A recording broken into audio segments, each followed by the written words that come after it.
Welcome to Bobbing Along with Bob and Otto. Join us as we look back at the events of the previous week from a Buddhist perspective. Please note that Otto and I are here for entertainment purposes only. Our opinions are ours and ours alone, and we do not offer any financial, medical, or legal advice. Hi guys, welcome back.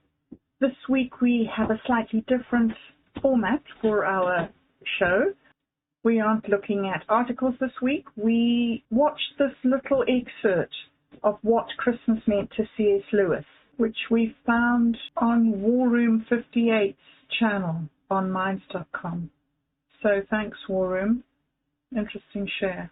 I will put the link to the post below in the description so you can go and have a listen if you're interested. And then we had this discussion, looking back at Christmas and just reviewing where we've been and where we want to be. So thanks for being here. It's awesome to have you with us, and enjoy the show. I had a friend of mine who owned a store, and I helped out in the store. And his dream was to own this. It was basically an art gallery, and he also sold art supplies and gave art lessons. And this was his dream. He wanted to live the artistic life, but of course this couldn't pay any bills, so he worked during the day. He was a civil servant, actually, a computer programmer. So the store basically, as long as it more or less broke, he didn't care. But it broke, paid the payroll, did this, that, sold enough stuff. But things started changing for him. One of the things was that he got a promotion at work, but they were at the time going through financial issues. And this was, I think, when there was another bubble burst economically around here. And so they would promote someone, but they wouldn't hire anyone to replace him. So suddenly he's doing his old job plus his boss's job for a slight raise. And it's one of those situations where when you work for these guys, there is a decent pension. Well, not anymore, but there used to be a decent pension, but you had to work X number of years to get it. So he had to bowl through another, whatever it was back then, 10 years or so. He has retired since this time. So he would come in later and later. He couldn't spend as much time at the store. He used to come in every day in mid-afternoon and hang out, do some painting. But then he'd get later and later, and he'd be stuck, and he'd more and more often he'd call and say, well, just close up the store. I'm not coming in tonight. And one of the things that killed him was there was an economic downturn. It was Christmas. Christmas shopping provided something like half of what he brought in. And he couldn't be there for Christmas. He had to be out of town. Family thing that he had to go do because it's so he couldn't be at the shop. And he would call me, I swear it was more often than once an hour. How much have we made? What's the register tape say? What's the register tape say? And he was one of these very focused guys that he was comparing it hour by hour, the sales from last year. And he thought sales are down. And the sales were down significantly enough that that was why he decided to close the store. So he didn't like the aspect of Christmas either, but it was the only thing that was keeping that store afloat. And this was also getting an influx from his regular day job, but he just simply could not handle that much of an economic drain. And he basically decided to sell the shop. And it's a pity because it was a nice place. And but all that Christmas materialism, horrible as it doubtless is, also made sure I had a little paycheck and that he was able to keep his store going, have a little dream. He gave art lessons, like I said, hung out with other artists. And it operated for several years, but it couldn't handle the changes in the economy. And he was getting more and more exhausted physically. I think that was really the biggest factor, was that he just had more and more work to do, and he had to take work home with him. And he said a lot of the problem was outsourcing, because the state said, well, instead of paying a civil servant and giving him a pension, we'll just outsource. And so this guy would say, well, they bring in he was a computer guy, like I think I mentioned. And he said, they bring in these computer guys. He says, well, it takes 3 days just to train them on our system, because their system is from the year that Noah had it on. It was left on Mount Ararat. That's the computer they're using. So, and he basically was saying that it really was costing them more, plus the slowdowns, because you can't get the problem fixed for until you train these guys. So you're still there with the problem. He said, when we had our own guys in house, they just go and fix it. It would take a matter of hours. And so they what's the old saying? They're cutting off their nose to spite their face. But yeah, that's getting back to the Christmas thing, that's really a good example of making samsara. And everything is dependent upon everything else. You've got this crass materialism and this nuisance, as C.S. Lewis calls it, indeed, but you've also got people whose livelihood depends on it. I've worked in these little businesses, and that's not the only place I've worked. Christmas was what kept them afloat, all that wacky spending.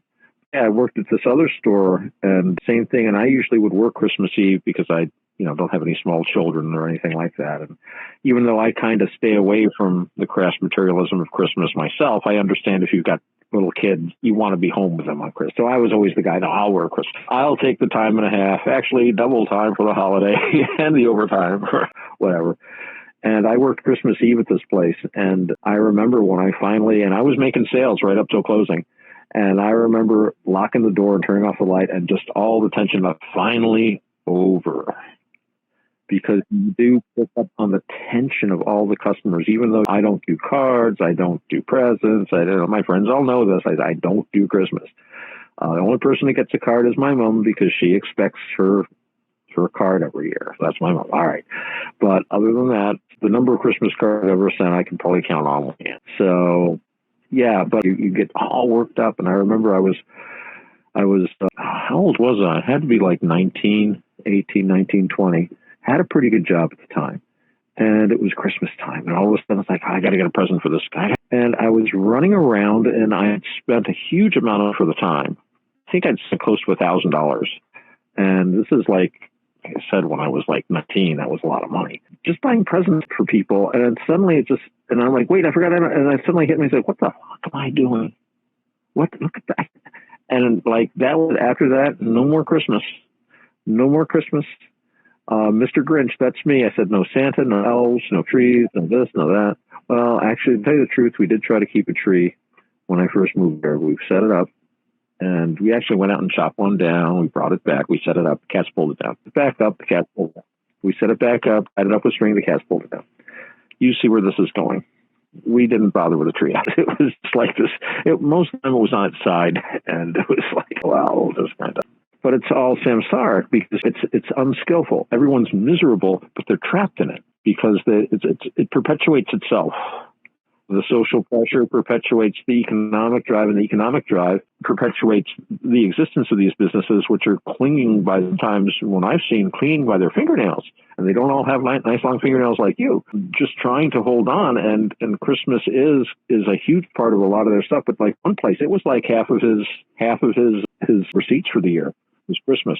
This other place I worked, it was significant. I mean, they could have had a bad Christmas and they would have hobbled on. But yeah, this other poor guy, it was really his lifeblood. But he didn't like the commercialism any more than anyone else. But because he was engaged in the samsara of buying and selling, you've got to go by the rules of buying and selling. It's very samsaric. And the same thing with the people who are engaged in their society. They're going through the social rules of the circle they're moving in, and the exchange of gifts and the cards and the this and the that. When I went past Hallmark just before Christmas, people going in and out of there like crazy.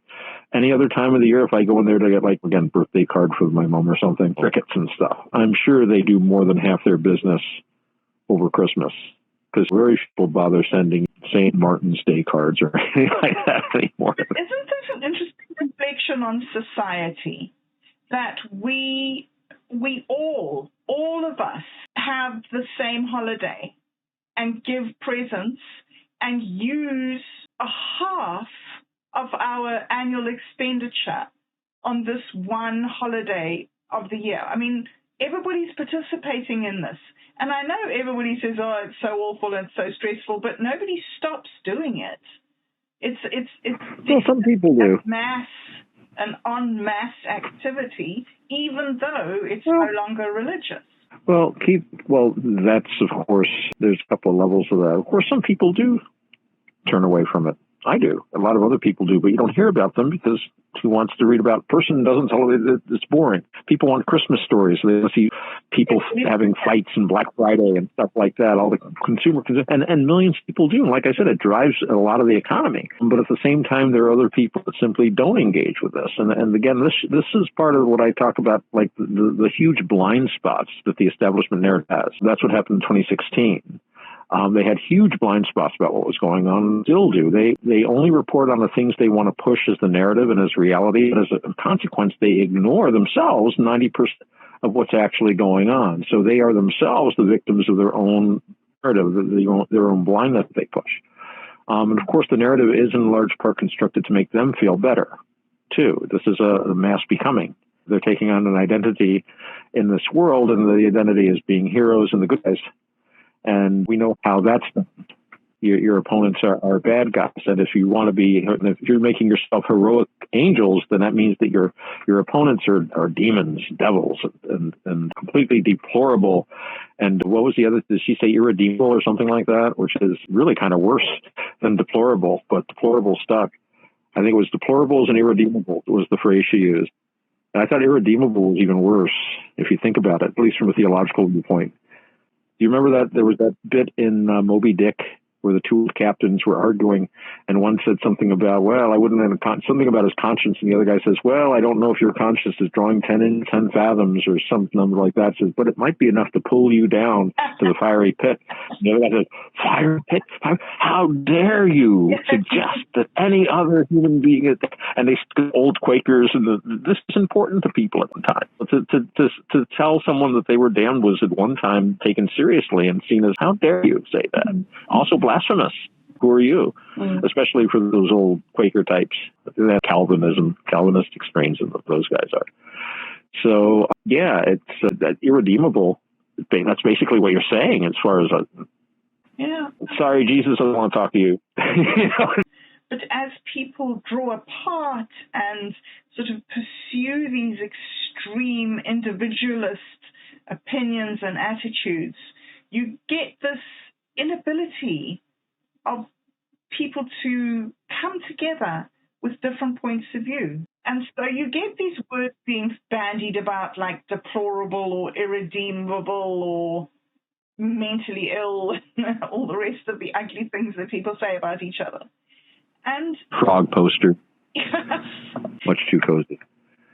Well, interesting. You can push that metaphor a little further too, and say when people are that far apart, all they can do is shout to each other. That's the only way they think they can. And in a sense, that's the only thing you hear. Anything else that they try to explain becomes TLDR. You know, I see that a lot. Try to get into serious debates.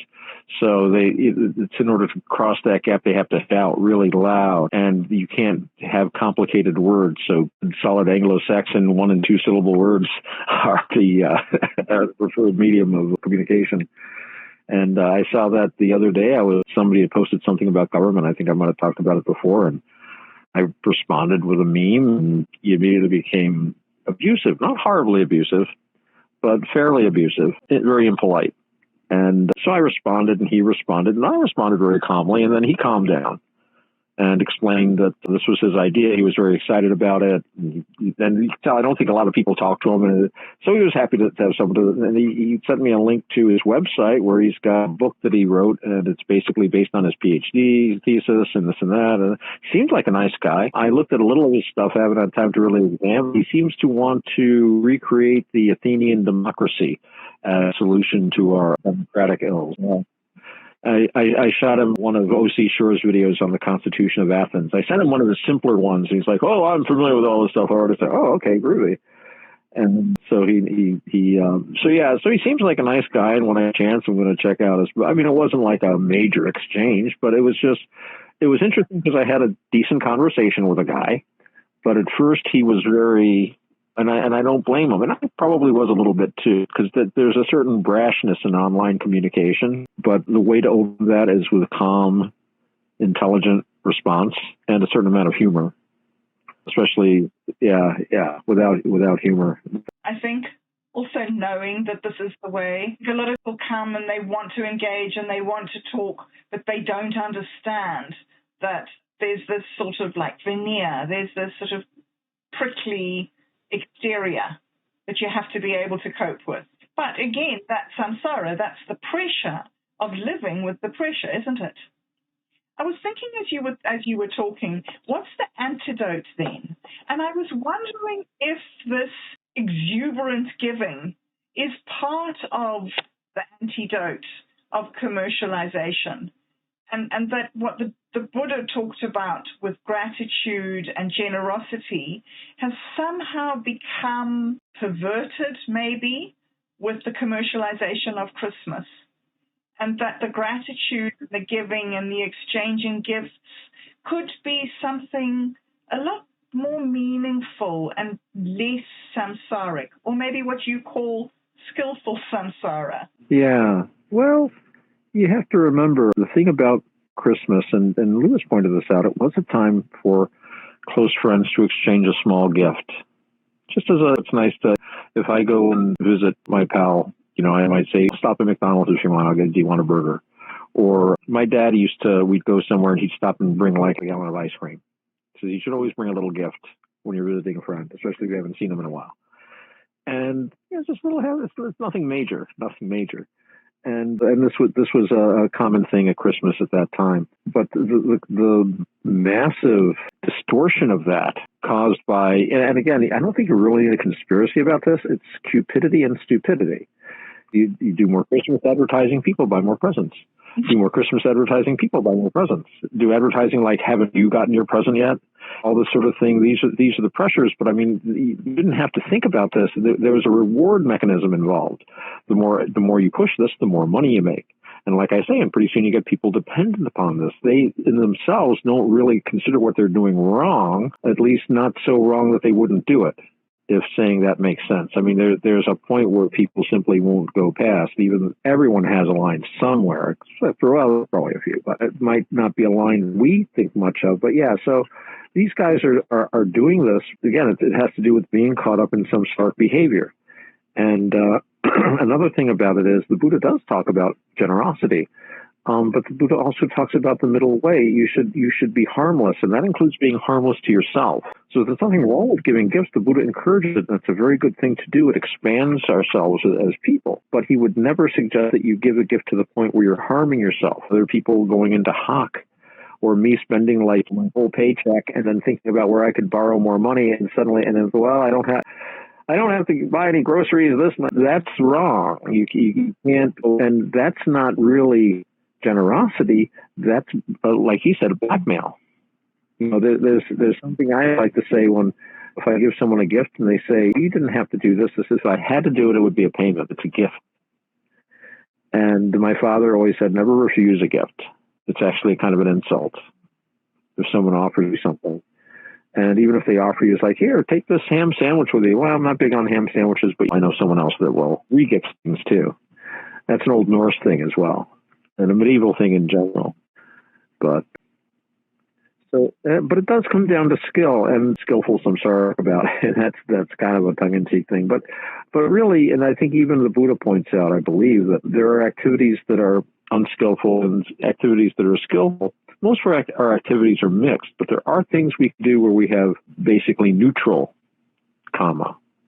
Some karma is going to, like I say, lead to unskillful results, some to skillful results. Most will lead to mixed results, but we can also concentrate on doing the best skillful things we can, circumstances, and otherwise trying to make skillful choices rather than unskillful choices, so that we can have at least neutral karma. So, I mean, if you don't want these guys to close, but if you don't grudge them the money, maybe you could do a Christmas. I don't know. This is like creeping socialism, though. We're going to pay you to stay closed for the 12 days of Christmas. I would force everything to be closed the 12 days of Christmas myself. Just do the old-fashioned. I don't know. Ever since I read the Pickwick Papers, I've always thought, one of these days I'd love to do Christmas like Mr. Pickwick did.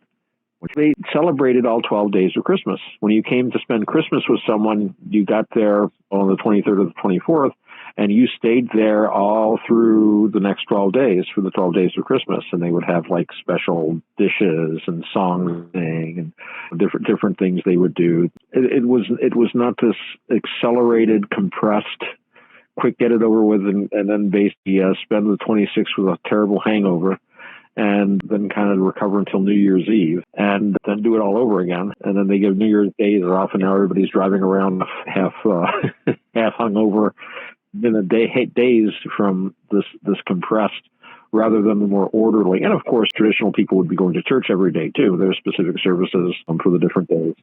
And they tried to keep some sort of a spiritual aspect behind. But to be fair, I think they would generally, except for midnight mass, they do this like in the morning. And then the rest of the day, there'd be like getting together with friends and eating nice meals and telling stories, stuff like that. So, well, the remnant of my religious belief reminds me that when we did Christmas, as when I was a child, the whole point of what we were doing, our parents, the way that my parents guided us through the whole of Christmas was that we were sacrificing ourselves. This was a time when we didn't think about what we were getting for Christmas. We thought about what we were giving for Christmas. And the point of giving something was to represent the ultimate gift of life and love. And so for me as a child, it was a hugely meaningful, mindful ceremony. And the exchanging of gifts was quite a big part of the day in terms of this meaningfulness, giving something to somebody personally that you'd chosen, that you thought would suit them. And so this modern commercialization is something that's very different from the way I was brought up to look at the ceremony. And I find it very interesting talking to you about Buddhism, to encounter this idea of generosity as a virtue, as an everyday virtue, not as something that, well, like for me, Christmas was this great big symbolic ceremony. Maybe it was a symbolic ceremony of something we were meant to be doing all year. I'm not sure. My understanding wasn't that sophisticated, but it does seem that the Buddha's understanding is pretty sophisticated. That is a very nice way to look at it, the way you're describing, and that is a good way to teach your children about giving. I think it's a very skillful way to look at it, and I don't think that it was ever suggested to you that you shouldn't be generous other times of the year. But it sounds to me like, especially in a ceremonial, very built up with expectation, you have the expectation of Christmas, you build it. There's a great deal of emotional and psychological energy put into Christmas, or at least, and that's been diverted into the more commercial aspects, unfortunately. So yeah, that would help with the lesson that you were being taught. And hopefully that does inform the rest of your life. We're talking about it, obviously it has. So that's one approach. And I think in the West, it was necessary for more ceremonial forms in some way. You know, Buddhism is very, very psychological, but the West was not very psychological. The East was very psychological. There are some very interesting texts, which I don't have at my fingertip, but we can talk about sometime, in the Hindu scriptures, which I think show a remarkable psychological insight. It's not surprising that the Buddha would be produced in a milieu like that, of people that had great skill at a very sophisticated psychology. And I don't know what else you could call it. And I think even Carl Jung made a remark once to that effect. Again, I should really look up the exact quote. But just talking about how he and Freud were just like mucking about at like lower levels, whereas these Buddhist psychologists had gone way beyond where they were working. He was very impressed with what he had read of Buddhism and Eastern texts in general. So yeah, so the West using that ceremonially, again, tapping is I'm sure you remember yourself, and we still feel it, although it's, like I say, it's been diverted. We do have that. Ceremony gives us a way to build up emotional and psychological energy. And if you follow Rupert Sheldrake, this is reinforced by repetition through time and by other people. Now, maybe that's the case, maybe not. I think it certainly is demonstrably the case on the psychological level. He would claim that it's also the case on an actual physical level with his idea of morphogenic fields. And just by repetition, things actually become easier to do. The universe doesn't have laws so much as tendencies. So there's always been a tendency towards this sort of energy around Christmas. But it has been diverted and amplified into this commercial thing. And again, you don't really need a conspiracy to do this when, in fact, it's got its own positive feedback mechanism for the people pushing it. And for everything from the merchants selling the stuff to the people doing the advertising to everyone involved, the taxi drivers driving people around, the people selling fuel to the taxi drivers, the restaurateurs, the people that are working behind the counter. And yeah, it's very, very interesting. In a sense, it's a natural growth of a financial interest that is not mediated by a social instinct. There are places in the world where this isn't as much the case. Europe for a long time. I'm remembering something I remember reading many years ago where places like Holland, for example, everything is closed Sundays because everybody stayed home. And people were saying, well, you should have stuff open all the time. Says, well, we don't want anyone to do that. Says, well, you can use immigrants. We don't want a bunch of quickie marts. This is before they started opening the door to Europe and just had the open borders thing. But they basically the way they put it was they did not want to have a permanent underclass of people who were only paid enough to work on the weekends at these stores. They said they wouldn't pay a living wage. And they've already had an economy where everybody had a job and this and that. Not everybody had a job, obviously, but basically the economy was stable. And this would hurt an element of instability in Holland, like most European countries. If they're living below a certain wage, guess who subsidizes them? The taxpayers. I think another thing is that I'm maybe evaluating what I want my next Christmas to be like. I've spent this Christmas not really bothering and not really having Christmas, but being aware that there are people who are having a lot of fun. There are people out there who are not having a drudge and a misery. They're actually having a wonderful Christmas season. And it seems to me to be an opportunity to choose to have fun. Maybe next Christmas I should choose to participate in a more positive way than I did this Christmas. But perhaps next year I could have a better attitude towards the season and have more fun. If you participated in it skillfully. Indeed. You see, that's the trick.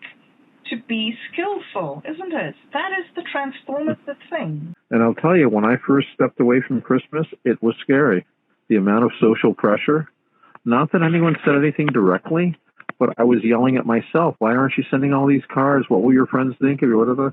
But I went to everyone I knew and I said, I'm not doing Christmas this year. You can send me a card if you want. I'm not going to send the card back. You don't feel you have to send me a card. Don't send me nothing. Don't give me no gifts. And I'm not going to give you a gift. I'm ducking out of Christmas. And I told everybody that, and then it was really tough the first year, especially because I was like, part of me was like, they're going to hate me because I didn't buy them all. I didn't spend like 3 paychecks in advance to get people this crap that they don't really need. And then there's also the thing where if you get a present from someone and you spent more on them, it's like, oh, wait a minute, he only got me this. Why did I buy him that? Geez, this is used. I bought him a brand new thing. And that's more unskillful that you're making because it's becoming you're this mind state of the exchange thing, and you're worried about money, worried about your status with your friends. And it was tough the first year just because part of me was like, after the first year, it was really easy. And I haven't had much trouble with it since then. In fact, I barely notice it's Christmas. Like I say, to me, the historical and religious aspects of it, yeah, but the commercial aspects, I turn my back on completely. Oh, well, Otto, thank you for another very wonderful chat. It was awesome catching up with you. And, I look forward to next week when you will be back with some more of your amazing wisdom and insight. Thanks very much for having me, Bob. It's always a pleasure. Bobbing, bobbing along, bobbing along, bobbing, bobbing along, bobbing along.